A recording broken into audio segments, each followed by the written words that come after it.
टिया की उम्र 24 साल है और फिगर बहुत अच्छा और बहुत खूबसूरत है। उसको अभी कोई बच्चे नहीं है और उसका पति सुमित दूसरे शहर में नौकरी करता है। सैलरी बहुत अच्छी ना होने की वजह से वो प्रिया को साथ लेकर नहीं गया, क्योंकि वो वहाँ लड़कों के साथ शेयर करके रहता है। वैसे तो प्रिया दिखने में बहुत ही खूबसूरत दिखती थी, लेकिन फिर भी अपने आप को संवारने पर बहुत ध्यान देती थी। वह अपनी जेठ अमन और उसकी पत्नी मधु के साथ कानपुर में ही रहती थी। प्रिया के पति को छुट्टियां कम मिलती थीं। प्राइवेट नौकरी करता था उसका पति, दिल्ली में ही रहता था, इसलिए वह घर से कम आ पाता था, लेकिन फोन पर घंटों घंटों तक बात करता था। दिन का समय तो प्रिया अपनी जेठानी मधु और उसके बेटे रोहन के साथ बिता लेती है, पर रात को उसे जल्दी नींद नहीं आती, क्योंकि पति साथ नहीं होता तो उसकी कमी उसे बहुत सताती। वो जवान थी, उसका कभी कभी तो मन करता था कि काश उसके पति उसे भी अपने साथ ले जाते, क्योंकि रात को जेठ जी देख के कमरे से बहुत ही अजीब आवाजें आती थीं। एक बार की बात है, जब उसकी कमर में दर्द हो रहा था तो उसके जेठ जी का बेटा रोहन, जिसकी उम्र 17 साल की थी, बोला, चाची जी आपकी मालिश कर दूं, शायद आराम मिल जाए। तो प्रिया बोली, तू कर देगा मेरी मालिश, और वह मान गया और उसने तेल से मालिश करनी शुरू कर दी, जिससे कि प्रिया को बहुत ही आराम मिल रहा था। और ना जाने क्यों प्रिया जो आग दबाए बैठी थी वह सुलगने लगी थी। प्रिया ने खुद को समझाया कि वह शादीशुदा है और रोहन की उम्र बहुत कम है। उस दिन तो प्रिया ने खुद को समझा लिया, लेकिन वह अंदर ही अंदर तड़प रही थी। एक दिन अचानक उसकी जेठानी को मायके जाना पड़ा, क्योंकि उसकी माँ की तबीयत ठीक नहीं थी। उसके साथ उसका बेटा रोहन भी जा रहा था। उनकी नानी उसे देखना चाहती थी। मधु ने प्रिया से कहा, सो मैं तेरे जेठ जी को फोन पर सब कुछ बता दूंगी, तो बस घर का ख्याल रखना और उनको खाना खिला देना। रात में यह कहकर बस में निकल गई। रात को उसके जेठ जी जब घर आए तो प्रिया कुछ काम कर रही थी। उसके जेठ ने उसे नोटिस नहीं किया और सीधे रूम में नहाने चले गए। कुछ देर के बाद जेठ जी की आवाज आई, मधु जरा तौलिया देना। तब प्रिया समझ गई कि जेठ जी को शायद पता नहीं चला कि उनकी पत्नी मायके गई हुई है, तो वे खुद फटाफट उनका तौलिया लेकर पहुंच गई। और उसने जैसे ही दरवाजा खटखटाया, जेठ जी ने अचानक उसे अपनी बीवी समझकर वॉशरूम के अंदर खींच लिया। उसके ऊपर सवार से पानी गिर रहा था। रिया अपने जेठ जी से हाथ छुड़ाने की कोशिश करने लगी, लेकिन वह सावर के पानी से पूरी तरह से गीली हो गई। उसे बहुत शर्म आ रही थी। उसके जेठ ने जैसे ही प्रिया की आवाज सुनी, जो तुरंत उसे अपनी तरफ घुमाया और उसका चेहरा देखकर हड़बड़ा गए। प्रिया भागकर बाहर आ गई। बाहर आते ही उसका दिल जोर जोर से धड़कने लगा। उसने तुरंत अपने कपड़े चेंज किए और उसके जेठ जी भी नहाकर बाहर आए और डाइनिंग टेबल के पास मधु मधु चिल्लाने लगे। प्रिया को बहुत शर्म आ रही थी, लेकिन उनकी आवाज सुनकर प्रिया उनके पास गई और वह झुकी हुई नजरों से बोली, दीदी अपने मायके गई हुई है, आप बैठिए, मैं खाना लगा देती हूँ। उसके जेठ जी बोले, अरे हाँ, उसने फोन किया था लेकिन मैं बिजी था, इसलिए कॉल नहीं उठा पाया। जेठ जी कुर्सी पर बैठ गए और प्रिया ने खाना खिला दिया। उसकी नजर उठ ही नहीं रही थी उनके सामने। तभी उसके जेठ जी ने पूछा, खाना खाया तुमने? आज वह बोली, आप खा लीजिए, मैं बाद में खा लूंगी। रिया का हाथ पकड़ा और बोले, सॉरी, मैंने तुम्हें मधु समझ लिया था। प्रिया ने कहा, कोई बात नहीं जेठ जी, मैं समझ सकती हूँ कि वह सब गलती से हुआ था। फिर जेठ जी बोले, अगर तुमने मुझे माफ कर दिया हो तो साथ में ही बैठकर खाना खाओ। प्रिया ने कहा, ठीक है। फिर उन दोनों ने साथ में बैठकर खाना खाया और बहुत सारी इधर उधर की बातें भी की। फिर प्रिया बर्तनों को समेटने लगी। उसके जेठ जी बोले, रहने दो, सुबह कर लेना यह सब, अभी जाकर सो जाओ। प्रिया बोली, सुबह भी तो मुझे ही करना है, तो अभी ही क्यों ना कर लूं। यह बोलकर वह काम करने लगी तो उसके जेठ जी उसके साथ बर्तन साफ करने लगे। वह बोली, आप रहने दो, मैं खुद कर लूंगी। तो उन्होंने कहा, कैसे रहने दूं? तुम इतना काम करती हो, मैं तुम्हारी हेल्प भी ना करूं। वो उसके साथ में बर्तन धोने लग गए। रिया ने एक बार फिर कहा, आप रहने दीजिए ना। वो उसकी बात सुनकर बोले, रहने दो, इसी बहाने तुमसे थोड़ी बात भी हो जाएगी। फिर सारा काम खत्म करके उन लोगों ने कुछ देर बातें की और फिर प्रिया बोली, चलो अब सोने चलते हैं, रात बहुत हो गई है। प्रिया का मन तो नहीं कर रहा था जाने का। जेठ जी को देखकर उसके दिल में कुछ कुछ हो रहा था। वो अनमनी मन से अपने कमरे में जाने लगी और उसके जेठ जी भी उसे गुड नाइट कहकर चले गए।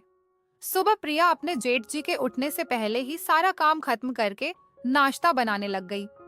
तब तक जेठ जी बाहर आए और बोले, अरे इतनी जल्दी ये सब करने की क्या जरूरत थी प्रिया?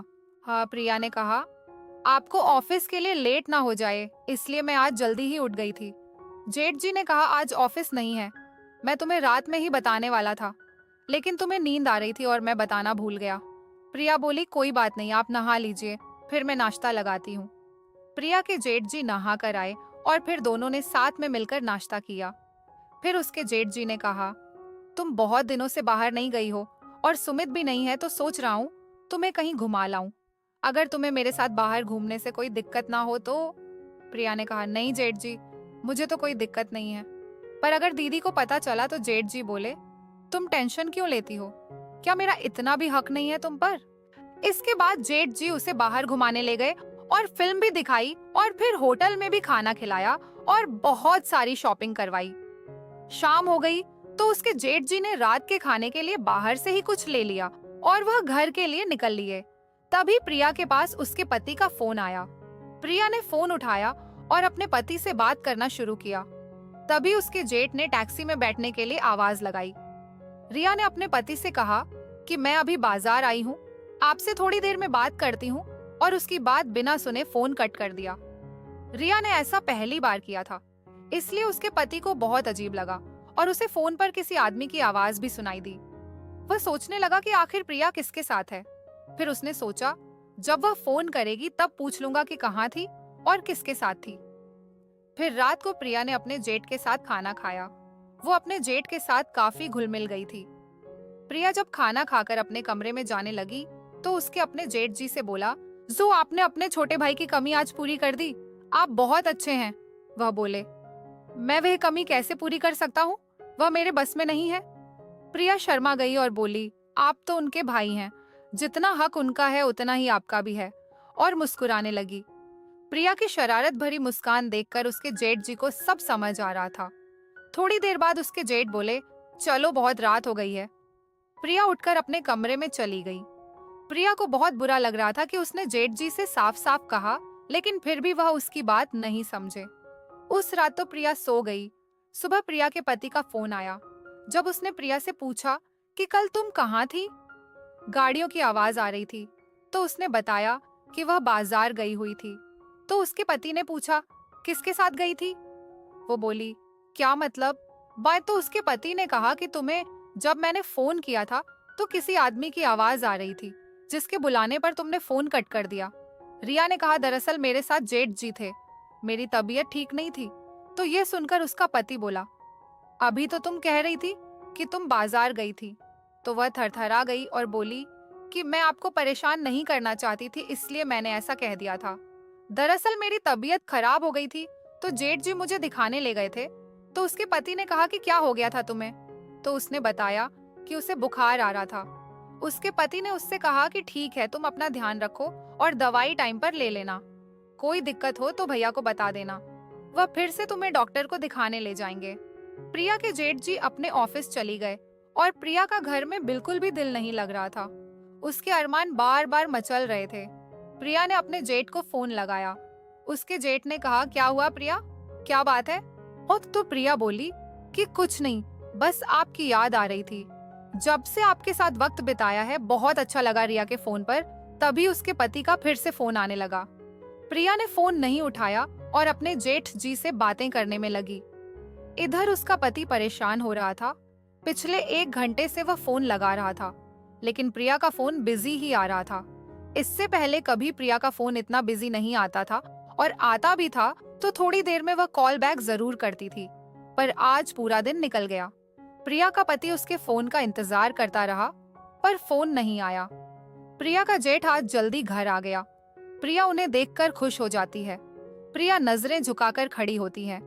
उसके जेठ कहते हैं, प्रिया देखो, मैं तुम्हारे लिए आइसक्रीम लाया हूँ। वो प्रिया की तरफ आइसक्रीम बढ़ा देते हैं। प्रिया देखती है कि वह सिर्फ एक ही है। वो कहती है, जेठ जी यह क्या? ओ, ये तो सिर्फ एक ही है, आप अपने लिए आइसक्रीम नहीं लाए? तो उसका जेठ मुस्कुराता है और बोलता है कि हम दोनों एक ही में खा लेंगे, अब अलग अलग की क्या जरूरत है। प्रिया आइसक्रीम को फ्रिज में रख देती है। उसका जेठ नहाने चला जाता है। फ्रेश होकर जब उसका जेठ बाहर आता है तो वह प्रिया को आवाज लगाता है। प्रिया उसके लिए खाना लगा देती है। दोनों साथ में मिलकर खाना खाते हैं और उसके बाद प्रिया आइसक्रीम लेकर आती है और वह अपने हाथों से अपने जेठ को आइसक्रीम खिलाती है और फिर दोनों मिलकर उस आइसक्रीम को खाते हैं। उसका जेठ उससे कहता है कि अब तो तुम्हें बोर नहीं लग रहा है ना? मेरे भाई की क्या अभी भी तुम्हें बहुत याद आती है? तो प्रिया कहती है कि नहीं, अब तो मुझे उनकी बिल्कुल भी याद नहीं आती है। आज तो मैं उनसे फोन पर ज्यादा बात भी नहीं की। तो प्रिया के जेठ जी उसका हाथ अपने हाथ में लेते हुए कहते हैं कि वैसे अगर तुम चाहो तो मैं अपने भाई की सारी कमी पूरी कर सकता हूँ। प्रिया यह सुनकर पानी पानी हो गई, क्योंकि प्रिया अपने जेठ का इशारा समझ गई थी। वह अब कंफ्यूज थी कि अपने रूम में जाए या जेठ जी के। उसका जेठ भी समझ चुका था कि प्रिया उससे क्या चाहती है। उसके बाद प्रिया के जेठ उसे बाहों में उठाकर अपने कमरे में ले जाते हैं। प्रिया बहुत ज्यादा खुश होती है, क्योंकि बहुत दिन से उसकी इच्छा थी कि उसे यह मजा मिले जो कि पति के दूर रहने की वजह से उसको बहुत दिन से नहीं मिला था। जेठ जी बोले कि प्रिया आज तुम्हारे पति की सारी कमी पूरी हो जाएगी। उसके बाद उन्होंने प्रिया को अपने कमरे में ले गए और दरवाजा बंद कर दिया। कमरे के बाहर तक प्रिया की आवाजें जोर जोर से आ रही थीं। तभी किसी ने दरवाजा खोला और लाइट जला दी। प्रिया और उसके जेठ को तो होश ही नहीं था कि कब दरवाजा खुला, कब लाइट जली। जब उन्हें होश आया तो दरवाजे पर जैसे ही उनकी नजर पड़ी, उन दोनों के तो होश ही उड़ गए। सामने जो खड़ा था वह कोई और नहीं बल्कि प्रिया का पति था।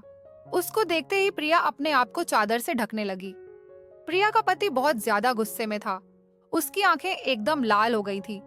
उसने अपने भाई को जोरदार थप्पड़ मारा और बोला कि भैया, आप अपने ही भाई को धोखा दे रहे थे। मैंने तो कभी सोचा भी नहीं था कि आप मेरी बीवी के साथ ऐसा करेंगे। फिर प्रिया ने पति से उससे कहा कि तुम जैसी लड़की से मैंने शादी की, इस बात का मुझे जिंदगी भर पछतावा रहेगा। मैंने तुम पर इतना भरोसा किया और तुमने मेरे साथ क्या किया। बस इतना बोलकर प्रिया का पति घर से निकल जाता है। सुबह प्रिया की जेठानी वापस लौट आती है।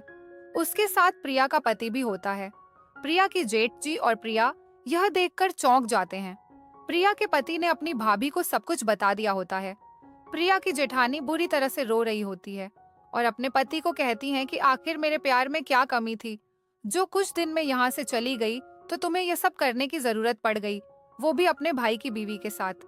क्या तुमने एक बार भी अपने बेटे के बारे में नहीं सोचा कि उसे पता चलेगा तो क्या होगा?